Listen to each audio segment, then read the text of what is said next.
Hi, today's session is about drama therapy.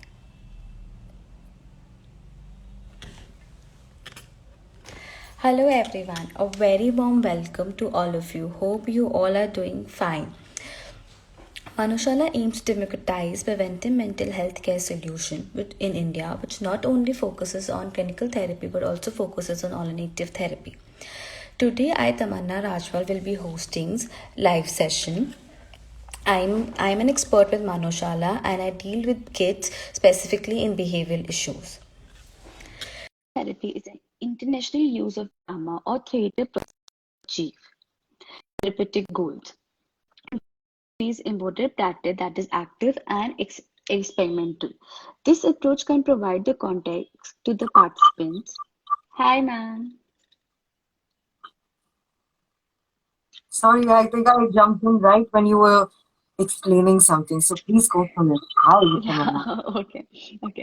Through through drama, the depth and the breadth of inner experience can be actively explored, and interpersonal relationship skill can be insane. So come, let's understand about well-being and drama therapy by Anupriya Banerjee. She has done a master's from New York University in drama therapy. She is the assistant course coordinator in St. Xavier's College, Mumbai, and she is the founder of creative director, and she's also an expert with Manashala. Hello, ma'am. Welcome to today's live session. Thank you so much for having me, Tamanna. How are you? I am fine. Very, very exhausted. It doesn't feel like the second day of the week. It feels like the fifth day of the week with all the work that's going on. But I'm so I glad that agree you too. are having this conversation and everyone who's joining in is able to join us for this conversation about what it is, where can it be useful. I'm really looking forward to it. Yes. So, ma'am, I did give it just about drama therapy, but I would really want to know from you that what is exactly drama therapy? Because drama therapy, I think in India is still like into that process where we are still into that goal. We haven't achieved that goal, I would say. I wonder what the goal looks like.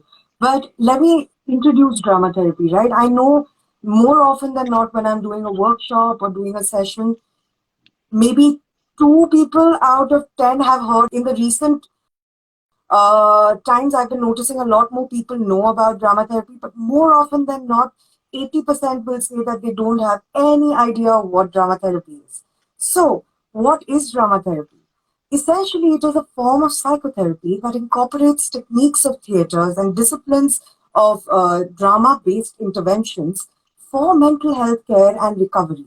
Okay, so simple में बोलूँ तो it is using play, imagination, creativity, spontaneity in that process of healing. And as a drama therapist, there's more and more evidence right now coming around that shows that drama therapy is not only something that is being used and understood in clinical context, but it is being understood in social justice context, research context, administration and legalization, licensures, policy making, advocacy, education, like you mentioned, and also in developing the artistic and indigenous practice in India here right now. So it does contribute a lot to all these other areas. It doesn't just meet the individual and the community where they are at, but it allows them to exercise an awareness and action towards what mental health care can look like for them in their context. Okay, thank you. So, ma'am, what are the benefits of drama therapy? And like before going to the benefits, I want to know that, for example, a lot of times, like when it goes for one-on-one counseling sessions, when we go for any approach, like it is CBT, RBET, we prefer like a lone session, like where I'm not a group of people. But like dance movement therapy, art therapy, we are going into groups. How about drama therapy? Like it can be done in like of course it can be done in single or no, you need a group for that. No, so that's such a nice question because if you think about drama, it always takes place in a collective community sense. If you see a story, there's never just one role. There's Yeah. always two roles, minimum, right? So drama by essence is something that believes that healing happens in relationships. So, therefore, when you look at drama therapy, it tends to work magically with groups, but it also has a significant amount of benefit individually. Let's look at what the common benefits are of drama therapy, be it in an individual session or in a group session. First of all, reality is limited, imagination is unlimited. Unlimited. Okay, fair enough. Yes. When we are children, when we want to imagine clouds as purple and pink, it's okay. But then when we grow up, no, clouds have to be blue. Clouds have to be looking like a certain way. Much like that, our imagination finds boundaries after a point. And mental health is recognizing where there is that stubbornness, that stagnancy in your roles, in recognizing where there's a boundary, there's a limitation that is formed, but you're not being able to understand how to support yourself through that experience. So, coming back to imagination, where anything is possible and everything is possible, right? Uh, Imagination's that potential of building perspective, of imagining alternate possibilities to what your healing can look like. That is the biggest advantage of drama therapy. It is in lending that ability to play with the unplayable, to play with what feels unsafe, and recognize what actually builds safety from that lens. So it's a very client centered, strength based module, and it really focuses on bringing back the agency in the body of the clients or clients, and empowering the community with what is unique and universal between them. Okay. Okay. So, ma'am, so basically, this would be, I think, more for the professional people like who want to pursue drama therapy. Who is Mhm. included in private practice listening? All right. So to practice at a clinical level, you have only a master's in drama therapy available. So right now, if you have to connect with Drama Therapists of India, you could go to at Drama Therapy India, which is an Instagram page that has all the 13 drama therapists we have in the country, qualified and practicing, listed over there. There are only 13. There's five in Delhi, five in Bangalore, one in Chennai, one in Mumbai, and one in United States practicing with an Indian diaspora. In fact, there are some drama therapy aspirants who have also logged in today. Like I noticed Prasthiti is there. It's a lot of drama therapists in training and coming along. But currently we have 13 drama therapists that you can reach out to for private sessions. Some of them are at capacity. You can always check in with them because all their contact details are provided. Yeah, but this is the total number of drama therapists you could reach out to. And ma'am, like in India, drama therapy is still coming up. So if we want to do a course, so we have to go outside India, or there is any course we can do in India also. So there is no master's level training currently available in India. However, there is a diploma level training and a certificate level training. So basically in India, you would find three stages of training that are available, one not available. The first is certification programs, which is 2 to 3 months intensive programs that equip you to maybe borrow elements of a modality in facilitation, but you are not equipped to conceptualize, start planning sessions and stuff like that.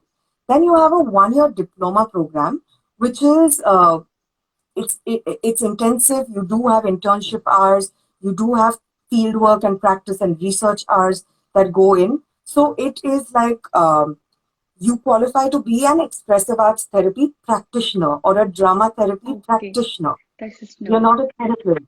Huh. Just Basically, the difference between the master's level training in drama therapy, which is 2 years or more, and a diploma level training is the intensity and the capacity of clinical holding. So, with a master's level, there would be the capacity to hold diagnosis if it were to come into the room. But with a practitioner level, you would look at socio developmental, educational goals, psychoeducational goals that you would like to support and attend to. okay, okay, okay. So, how is drama therapy different from other therapies? Oh, okay. In acknowledging the difference, first, I actually want to acknowledge the similarity and how many spaces it comes from. Drama therapy, while it was evolving, it parallelly borrowed from psychotherapy, existential therapy, gestalt therapy, and all that good stuff. And we married dramatic rituals, puppets, and masks to all those existing frameworks in traditional schools of psychology and psychotherapy. Thereon, when it started evolving, it evolved beyond the medical context and started looking at other needs that it could support. So,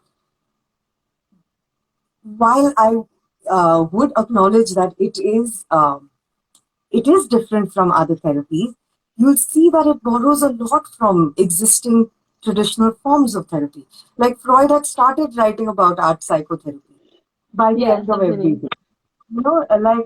Moreno was conceptualizing psychodrama right at the end. He was one of Freud's students when he was a medical student. So basically, if you look at history, they both evolved simultaneously. But let's look at how different it is, right? I think one of the things that I value about drama therapy or any creative arts therapy modality, for that matter, is how much focus it draws back to the body and the role the body plays in your mental health journey and recovery. Because I think we all function from this much a lot. Like we're talking, we're trying to word our feelings, express our feelings, but there's whole body feeling that emotion, that experience. And your body is constantly there with you in every space. Here right now, if I'm doing a live chat or I'm doing a session, it transitions like that. So drama therapy has that capacity to recognize the different roles that the same body can be playing, the roles that the body can be holding and needing support with. And yeah, that is what makes it very holistic for me. Also, I think it offers the opportunity to find safety in your own way, in your own unique way of wisdom, just allowing imagination, spontaneity, creativity, and these core in you to basically function anywhere you are, with or without therapy, to function and support you when you need it. Yeah. Okay, okay. So, who should consider it and when?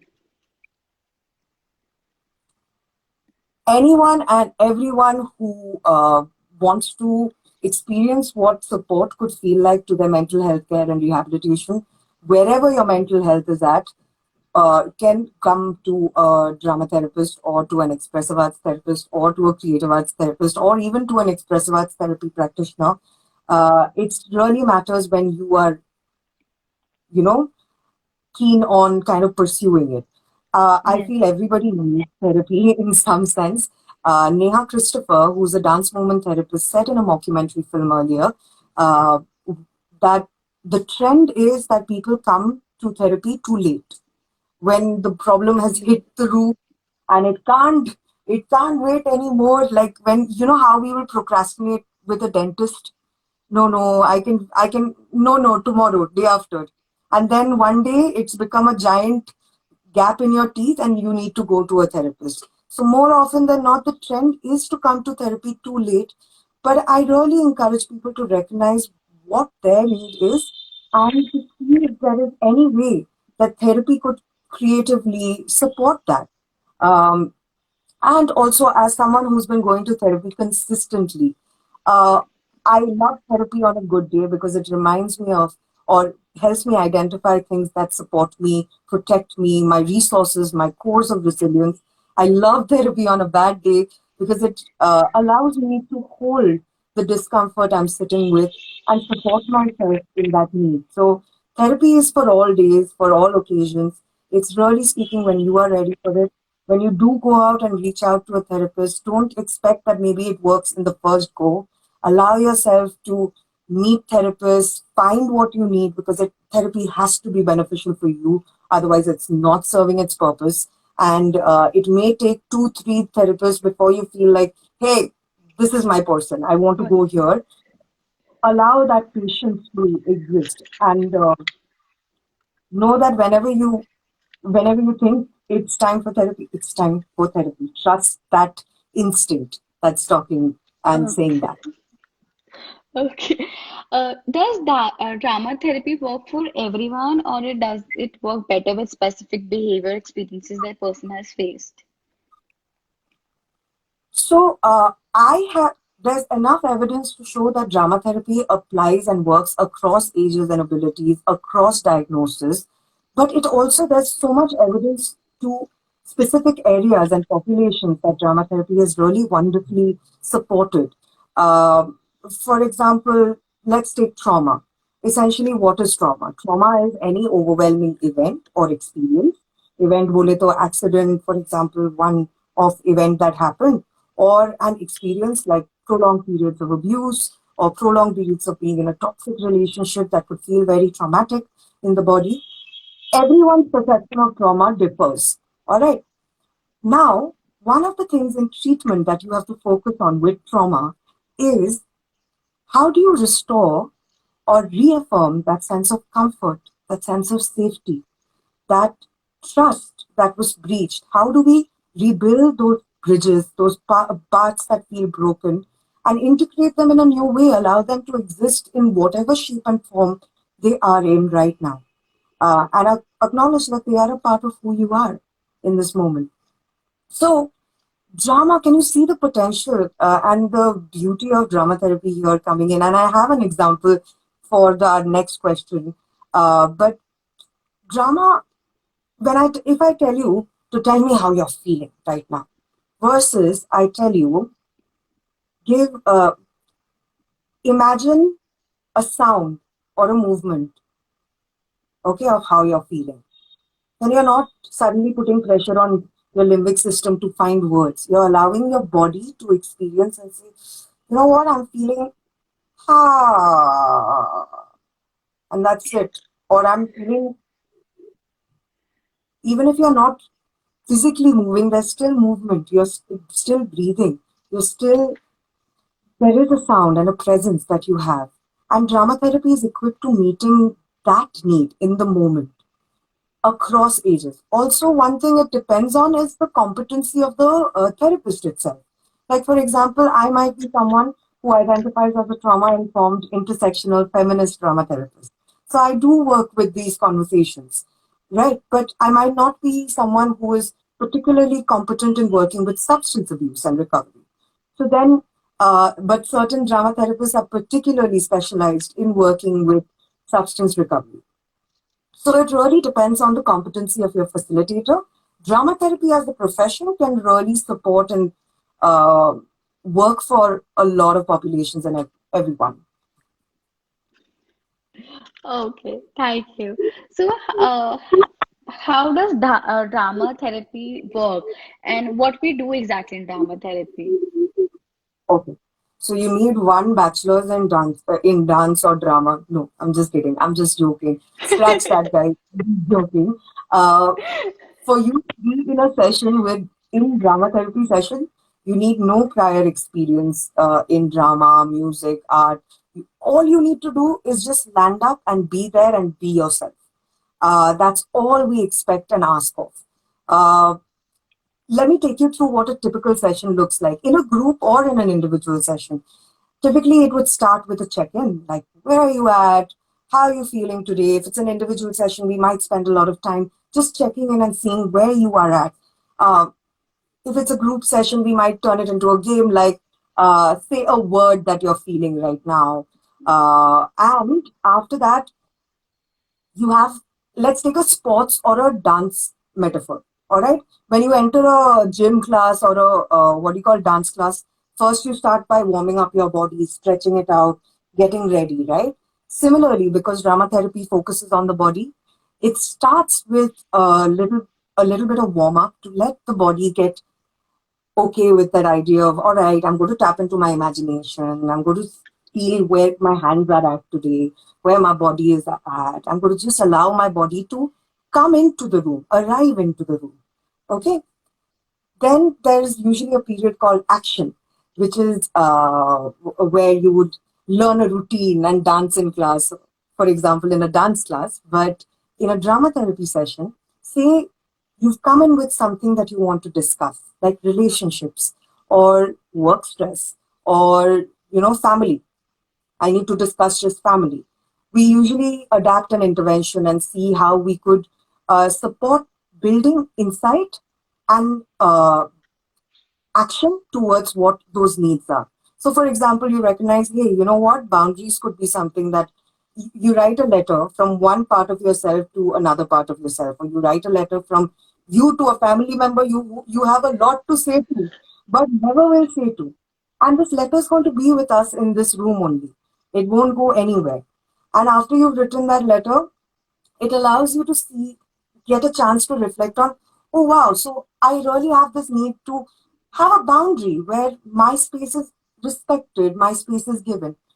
Fine, how can I ask for that boundary? Maybe I can set, this time to this time is my time. That depends on client and their creativity and what their needs are.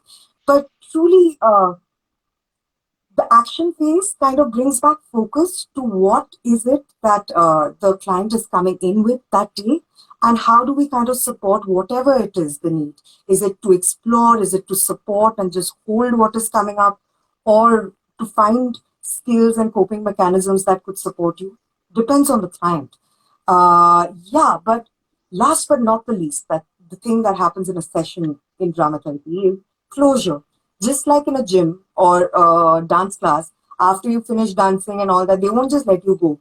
They'll make you cool down and find a way to transition from that to your natural, normal pace of breathing, right? Similarly, in drama therapy, we'll have a closure. I love to do this closure with my clients where I ask, what is something that you're leaving behind? What is something you're taking back from today's session? So it's basically essentially one thing that you want to find distance from, you don't want to carry back with you. It could have been something we discussed, but you don't want to carry 100% of it back. So, all right, what would it look like? I want to take out pain. It's sitting in my chest. Okay, take it out, throw it in, destroy it however you want to, whatever you want, really. I want to take back with me courage, or I want to take back my awareness that I can do this or I have been doing this. So I'm putting that here in my body. So that's one way we close off sometimes in a drama therapy session. But this is essentially check-in, a warm-up, an action, and then a closing activity to bridge back and transition from the reality we've created in drama therapy to the realities that Okay. our clients and patients come from. Okay. So thank you so much, ma'am. Okay. So, how can this be used for employees, especially for the burnout issues? Hmm.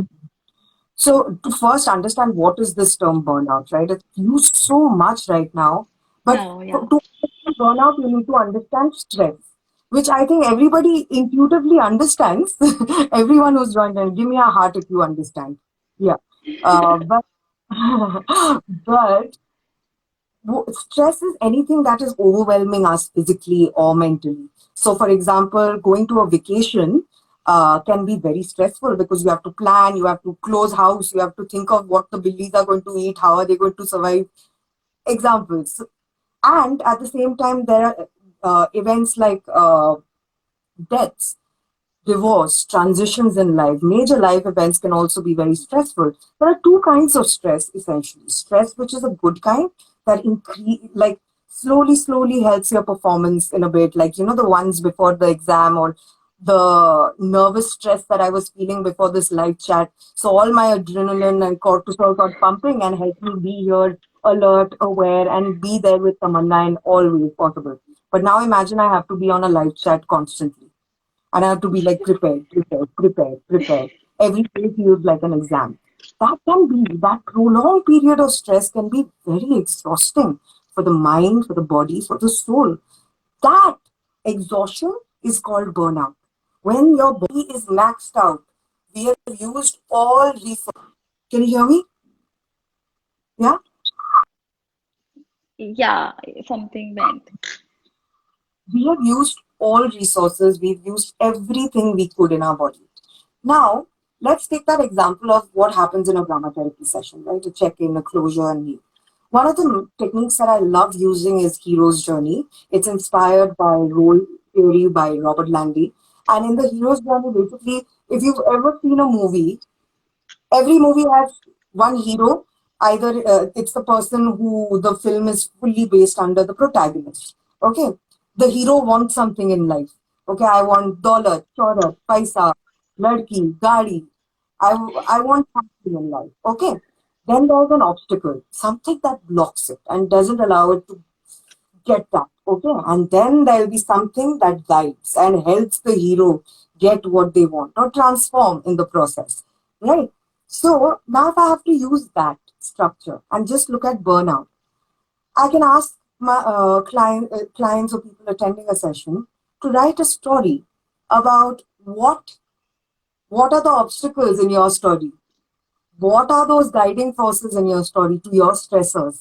Okay, if stress is the protagonist, who is the destination?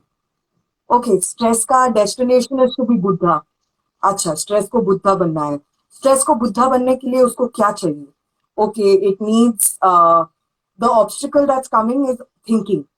But what can help is just relaxing or just allowing to be here in the now.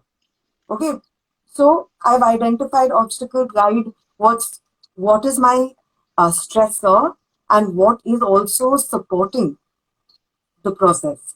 That's how I think drama therapy can really help build focus on what are those roles that are obstructing you, what are those roles guiding you, and what are those roles that can guide, that lie on the other end of what you're experiencing. Okay. Okay. Thank you so much, ma'am. Ma'am, can drama therapy implemented in colleges also?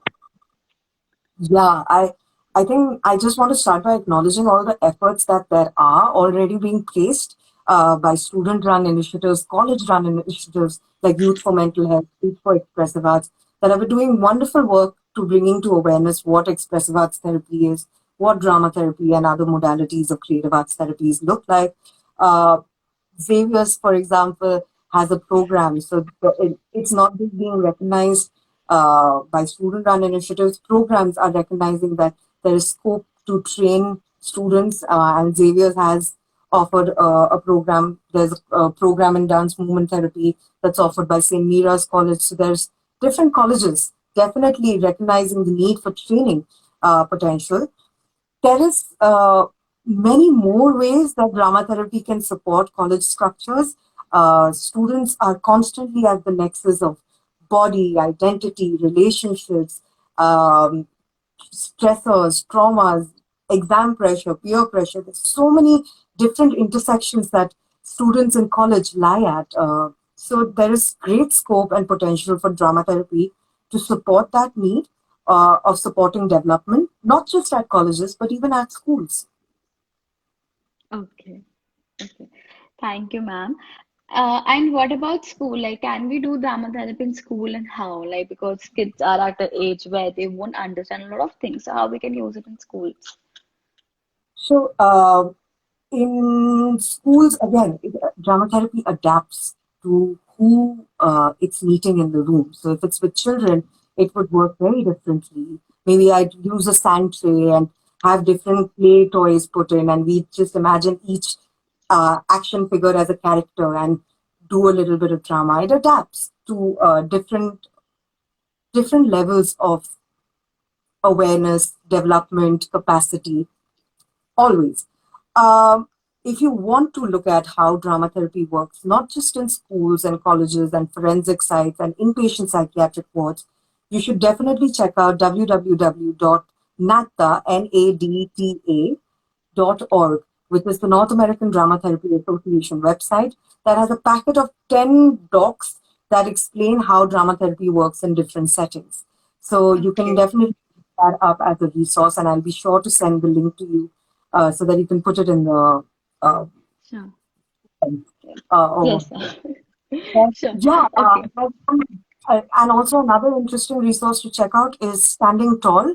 It's a documentary by Robert J. Landy on working with children who had witnessed the 9/11 attacks and how, like, using drama therapy. It kind of adapted storytelling and art and all this in the process of holding what was coming up for those children who had witnessed the loss and those experiences. Okay, thank you. So we have a question from audience also. And I would request audience if they have that question they can put us. Can drama therapist be consulted for severe mental health issue? Yes. In fact, uh, drama therapy is clinically, we've addressed this earlier as well. Anyone with a master's level training in drama therapy or dance movement psychotherapy should be able to assist you at a clinical diagnosis level. As a therapist, I have my training was primarily in inpatient psychiatric ward. So I worked with diagnoses ranging from personality disorders to mood disorders, people diagnosed with different forms of psychosis, etc., etc.